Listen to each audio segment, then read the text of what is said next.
She said this she gave this interview to Vanity Fair. She said, "It definitely made me aware that simply existing as a woman in that space is something that people comment on. We have become very comfortable having this weird ownership of women's bodies." Is she Supergirl? It's really weird. They feel like they own my body. This sounds like someone who is preemptively trying to use the sexism excuse for a film that may not work out that well. Hey!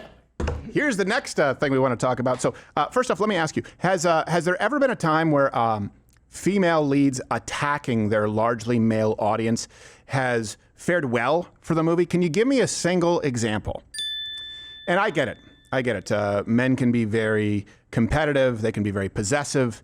Sometimes they can be quite exclusive of women. And we know that these masculine problems have always plagued the fan base of Supergirl, because that is the latest film where the lead actress is complaining about what a victim she is. And so if the movie fails, it's actually your fault. It's time for Entertainment Minute.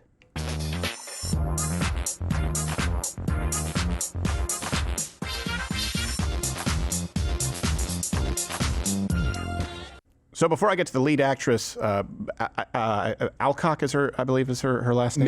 Millie Alcock. Before I get to her comments here to preemptively excuse the likely failure of the film, it's possible. Let's look at the trailer and first just ask yourself, hey, does this seem like it's for me? I'm worried you're not going to find your people. Yeah, well, that's the thing, Clark. I have no people. Well, yeah, Clark. Right.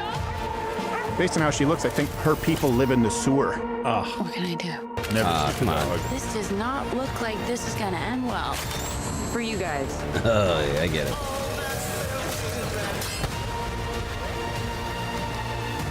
Revenge. It won't take your pain away.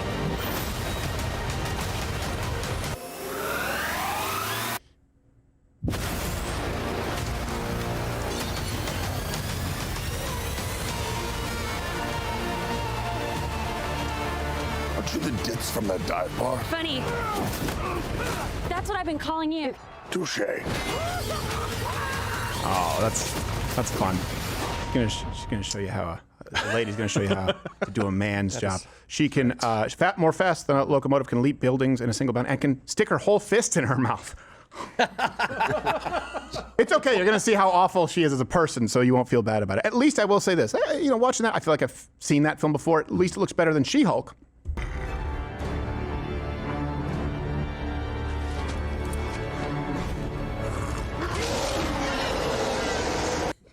She shouldn't be collecting disability. That's another job she could do. It's the Hulk. No, you just make her mad. Otherwise, she's disabled. What's your disability? You can expect this kind of content every day, live, 11 a.m. I wonder if the professor is tuning in right now. So the lead actress, Alcock, here's the prestige. Word is that this film may not be as successful as people were initially anticipating. I have no idea. Hey, hopefully it's a good film and it does well. But she did say that she expects backlash. Why? Because she's a female superhero. She gave this interview to Vanity Fair. She said, "It definitely made me aware that simply existing as a woman in that space is something that people comment on." Hold on a second. Existing as a woman in the space of Supergirl? We expect that one to be a girl. I mean, it used to be where they would go, men are sexist, like they don't think there should be a female James Bond, and it was absurd. And we kind of went like, yeah, James Bond could be a black guy, sure, why not? I mean, I prefer a nice white James Bond, but sure, fine, who cares? Now it's like Supergirl. It's clear that men have a problem with existing as a woman in the space of Supergirl. And she went on to say, "We have become very comfortable having this weird ownership of women's bodies. I can't really stop them. I can only be myself." Ownership over women's bodies. So let me get this straight.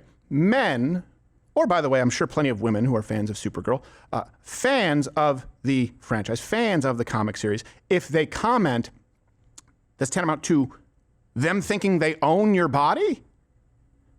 Like, have you seen how many write-ups there have been about every single male superhero, specifically their workout regimens, what they did to get in shape, the grueling workouts, the diuretics they have to take, the trenbolone that they don't tell you about. And she just, she's an average woman there. Okay, she's Supergirl. It's really what they feel like they own my body. This sounds like someone who is preemptively trying to use the sexism excuse for a film that may not work out that well. There would be no controversy. Same thing with Captain Marvel. Same thing we saw with Star Wars.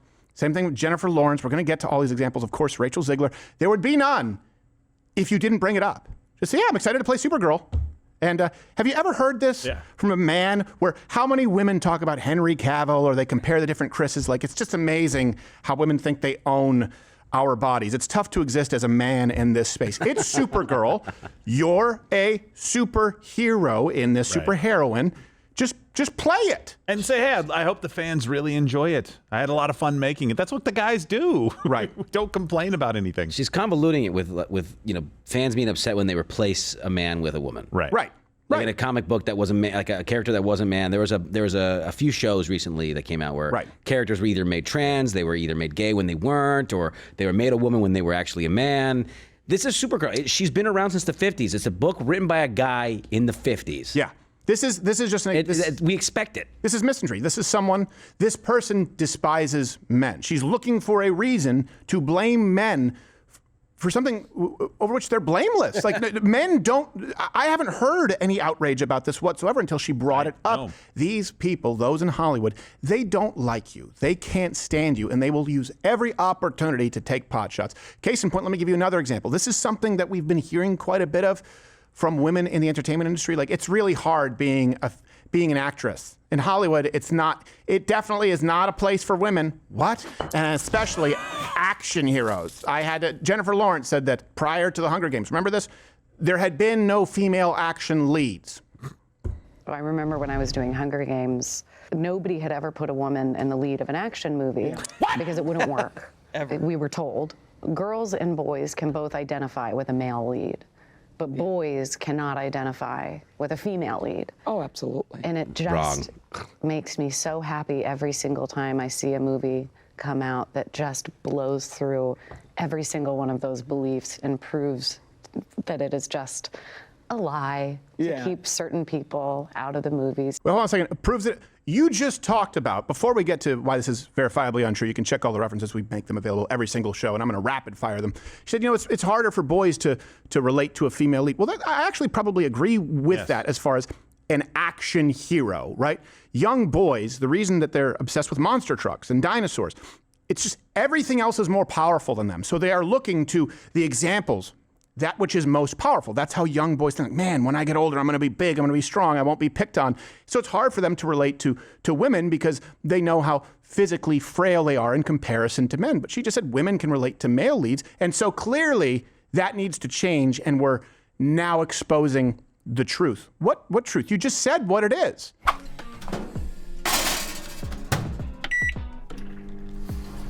Foundation Daily.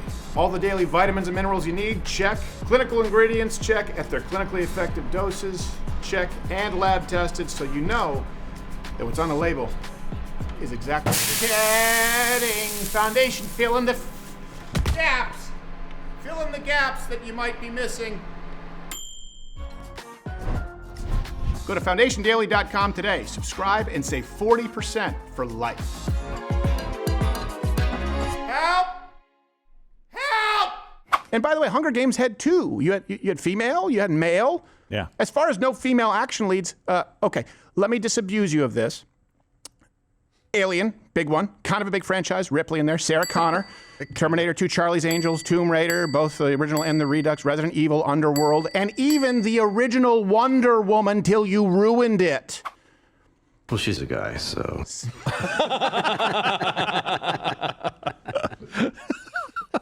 Nice. So then they point to this. How delusional. She had to create her own glass ceiling. Right. Probably had men come do it, actually. Right, exactly right. Can you fix this? I had to get through, but then I broke it. It's kind of drafty. Do we have any glazers? Yeah. So they ignore those. And then they want to point to the failures as well, it must just be because of women. That would be like Ryan Reynolds saying, yeah, the Green Lantern was a failure because he's a guy. No, there's Deadpool. There's an example of doing it right, doing it poorly. We just gave you examples of plenty of female action leads who did it right, or at least were accepted, were celebrated. And then there are failures like Captain Marvel, She-Hulk, Snow White, Star Trek, the Ghostbusters female one, the Rings of Power. Now, Ocean's 8. You could look at that and say the common denominator, right? The common thread is woman. But we just gave you nearly as many examples of female action leads that were successful. So then let's look. What is the through line with these? Why do you think Captain Marvel, She-Hulk, Snow White, Ghostbusters, Rings of Power? What might suggest that one could have predicted their failures? Oh, that's right. Doing exactly what is happening with Alcock now and Supergirl. It never works out well. You've preemptively insulted half of your audience. You know, the half that needs to sign your paychecks. And it doesn't matter what it is. It doesn't matter what, that if they don't have a grievance, these feminists in Hollywood will make one up. This next one is a new one on me, but I would just want to bring this one to your attention because it's a perfect example. Rachel Ziegler, I know, I've talked about her before. Somehow this one eluded me. She said that it was hard growing up as a Latina, she's Polish mostly, because she only saw Eurocentric actresses promoted and that Latina women just typically didn't get that kind of a spotlight. What? When I was younger, my approach to beauty was a lot more shaped by what I was witnessing. Pause. Right.